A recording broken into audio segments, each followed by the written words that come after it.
Alors que Cache Investigation fêtera ses 10 ans le jeudi 16 mars 2023 sur France 2, Élise Lucet s'est confiée auprès de Télé 2 Semaines sur les célèbres séquences de course-poursuite de dirigeants en pleine rue qui ont fait la renommée du magazine.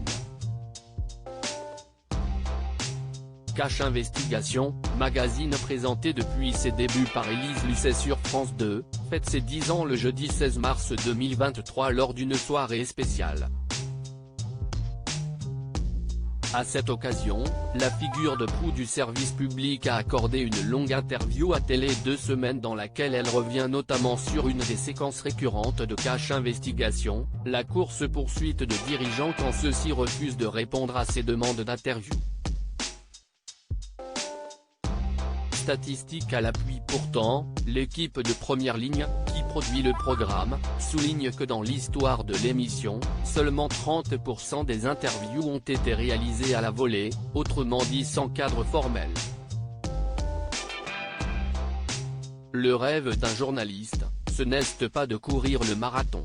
En interne, ces séquences sont surnommées « Attrape-moi si tu peux » mais Élise Lucet entend désormais les limiter au maximum, comme elle a expliqué à nos confrères, le rêve d'un journaliste, ce n'est pas de courir le marathon.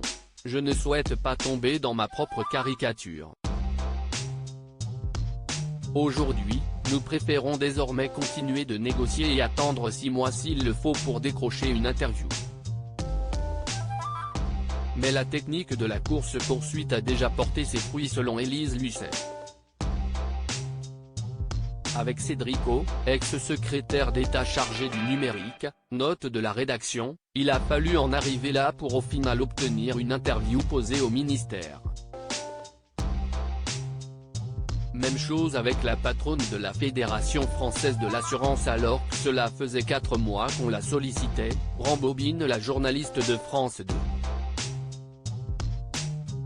Ce sont les communicants eux-mêmes qui endossent mon rôle. Le numéro de Cache Investigation diffusé le 16 mars prochain sera aussi l'occasion pour Élise Lucet d'interroger Nourdine Cherkaoui, spécialiste en communication de crise à l'agence Havas, qui a accepté de dévoiler à son interlocutrice quelques techniques enseignées au patron pour se préparer à ses interviews.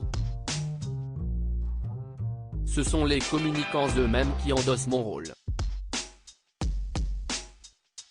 Parfois, ils présélectionnent 3 personnes d'une même entreprise pour au final choisir la meilleure. Ils sont arrivés à la conclusion qu'il ne fallait pas mettre de mâle ou de femelle alpha face à moi au risque de perdre, s'amuse Élise Lucet auprès de Télé 2 Semaines. À lire aussi il a essayé de m'enfermer, cet homme dont Élise Lucet a eu un peu peur lors d'un reportage de Cache Investigation.